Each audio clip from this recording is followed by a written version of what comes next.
اخوان سلام الله عليكم. بزاف ديال الناس فاش كيمشيو للستاسيون يديروا ليسانس ولا المازوت دائما ما كيلقاو على الاقل دو كاليتي كوسا لا في ليسانس ولا في المازوت، داك اللي كيسميوه بريميوم ولا سوبر ولا دوك السميات ديال اكسترا وكذا.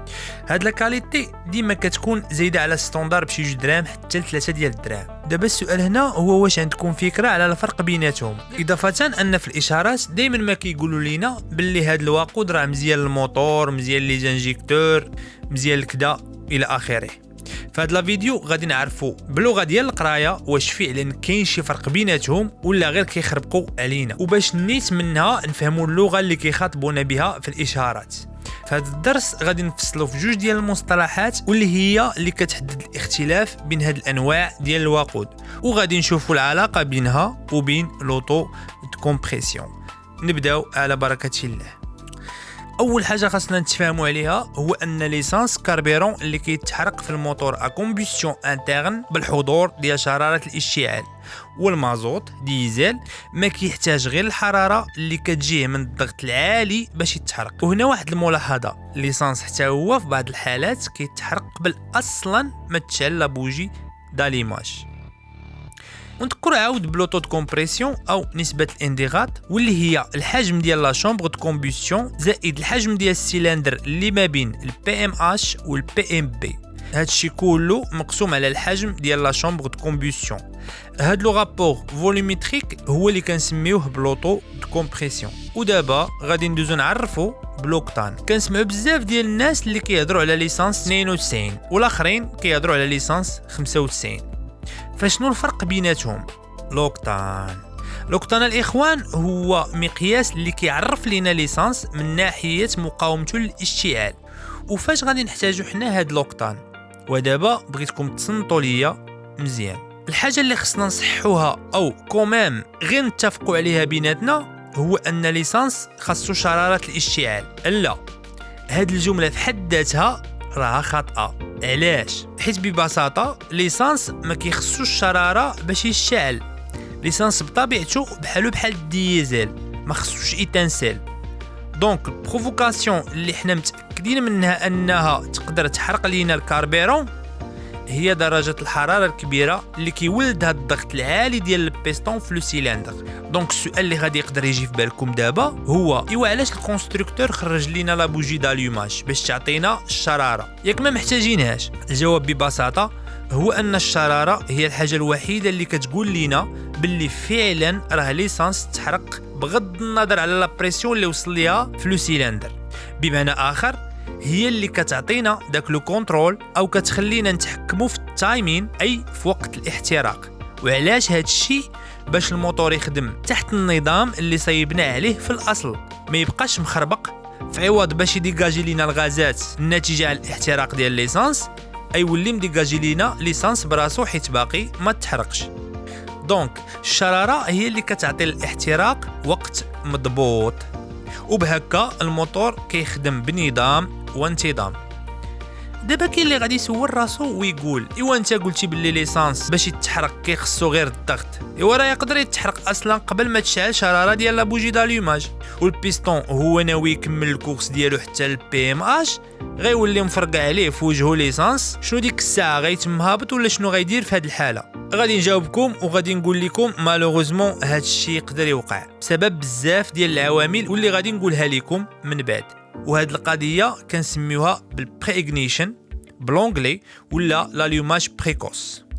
وهاد القضيه راه مصيبه كحله ديال بصح على المحرك. وتصوروا معايا البيستون طالع باش يضرب الكورس ديالو العادي بمعنى يوصل حتى لاقصى نقطه واللي هي البي ام اش حتى كيتفاجئ بقوه ديال الانفجار. الخليط كينفجر قبل من لا كوموند ديال لا بوجي داليوماج. هاد الانفجار اللي كيرغم ويهبط لتحت، والسياره ما هي غادي تستافد من لا بويسونس الكبيره اللي غادي تجي من الضغط العالي فاش يكون واصل البي ام اش. والمشكل هو انه البيستون رغم هذا الشيء كامل غادي يكمل الكورس ديالو مرغم. لا بويسونس كتكون ضعيفه، ومع مرور الوقت البيستون يقدر يدوبليك في الجناب، ولي باروا ديال لي سيلندر كياكلوا العصا حتى هما، كيف ما في بعض الحالات تقدر تعواج ليك حتى لا بيال. دابا غادي تسولوني شنو هما الاسباب ديال البري اغنيشن.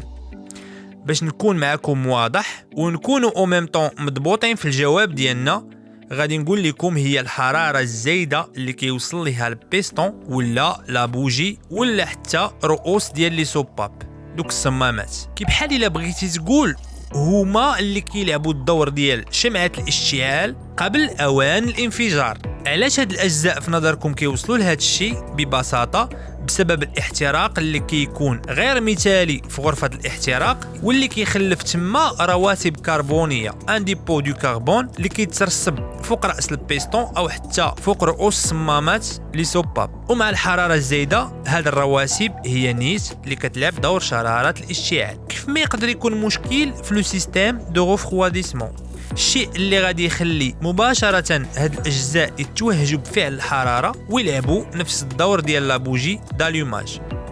كاينين أسباب أخرين ما كاينش لاش غادي نفصلوا فيها، بحال مثلا التوقيت ديال لابوجي اللي خاصو يكون مضبوط. إلا وقع فيه اختلال فراه لابوجي داليوماج تقدر تشعل قبل الأوان ديالها، وبالتالي الاحتراق غيكون قبل من الأوان ديالو وما غاديش نستافدوا من لا بويسونس كومبليت. وكاين سبب اخر عاوتاني بحال الضغط العالي اللي كيكون بسبب الكورس الغير مناسب للمحرك، او لا شي خلل اللي وقع في الطول ديال الكورس بسبب شي خلل في المحرك. هذا الضغط العالي في ار بي ام اللي منخفض حتى هو يقدر يتسبب في البري اغنيشن. ودابا كيفاش غادي نتفاداو هذا البري اغنيشن؟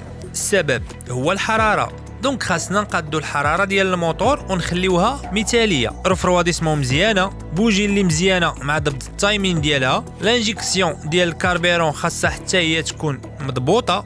والاهم من هذا الشيء كامل واللي هو داخل في الموضوع ديال لا فيديو هي استعمال وقود مناسب من ناحيه الجودوي باش يكون الاحتراق مثالي وذو كفاءه، ولكن مناسب من ناحية الأوكتان. عقلتوا على التعريف ديال الأوكتان؟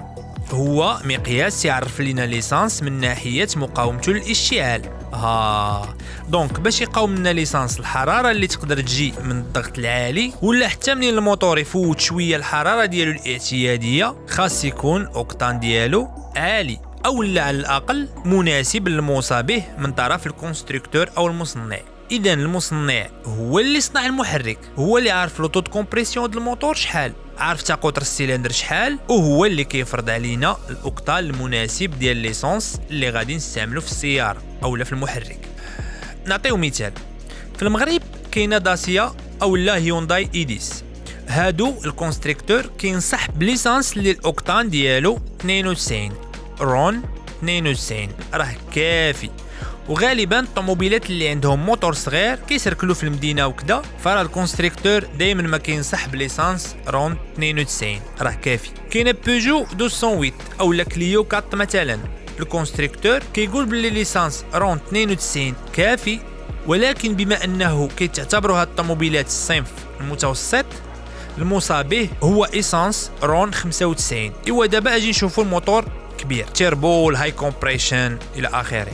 هادو دايما الكونستركتور كيوصي بايسانس رون 95 و رون 98. دابا يقدر يجي في بالك واحد السؤال مهم، واش الطوموبيله الا درت فيها ليسانس ما مناسبش الموتور ديالها من ناحيه لوكتان واش غادي تخدم؟ واش غيطرا فيها ديريكتومون البري اغنيشن ولا كيفاش؟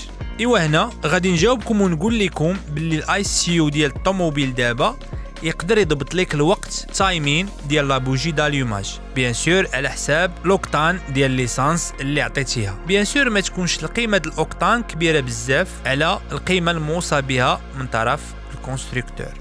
هذا كل ما يتعلق بالبري اغنيشن طولنا فيه حيت فريمون هو كيتعتبر من اخطر الحوايج اللي يقدروا يضروا الموتور. دابا غادي نجي وغادي نقول لكم في هذه الحاله باللي لا بوجي داليوماج شعلات في الوقت ديالها تو فا بيان، ولكن الميلونج ما كيتحرقش بشكل منتظم. لا كومبوسيون ني با هوموجين. هنا شنو وقع بالضبط؟ بارتي كتحرق مباشره مورا شراره الاشتعال، وبارتي اخرى عاد كتنفجر من بعد. هاد البلان كيسبب طقطقات في وسط السيلندر وكنسميوه بالكنوكينغ. هاد القضيه الخطوره ديالها اقل نسبيا من البري اغنيشن، كتكون عندها علاقه مباشره بلوكتان المنخفض ديال ليسونس المستعمل. حيتاش تخيلوا معايا لابوجي داليوماج شعلات الاحتراق كيمدد الغازات السخونه في لا شامبر دو كومبوسيون، الشيء اللي كيولد طاقه ضعيفه للاسف بواحد الطريقه اللي انسيابيه. دابا هذا الشيء كيوقع والبيستون راه شاد الهبطه للبي ام بي حتى كتجيه طاقه اضافيه اخرى من الفوق سببها انفجار معطل في لا شامبر دو كومبوسيون، واللي قلنا بيان سور سببها الاوكتان الضعيف ديال ليسونس. هاد الطاقه ميم راها في الاتجاه ديال السير ديال البيستون للاسفل، الا انها كتضرب البيستون حيت جات بطريقه مفاجئه، وهذه عقلوا عليها مزيان. راه في الموتور اي حاجه كتجي دون مانيير الياتوار اي ان كونترولي، بمعنى اي حاجه كتجي بطريقه عشوائيه وغير متحكم فيها راه كتخرج لنا على الموتور اوتوماتيكمون. حيت الطريقه باش تصنع الموتور اول مره تصنع باش اي حاجه كطرا فيه كيكون متحكم فيها باش يكون مهيئ ليها. هذا الشيء اللي كاين الاخوان. ما تطرقناش للجوانب ديال لي زيكواسيون والحسابات، حيت بالنسبه ليا الا فهمتي هذا الشيء الحساب راه كيبقى غير تطبيق وصافي. دوروا لا فيديو بيناتكم واقترحوا عليا لي تيتر اللي بغيتو نفصلوا فيهم مزيان، وهذا الشيء اللي كاين. تهلاو.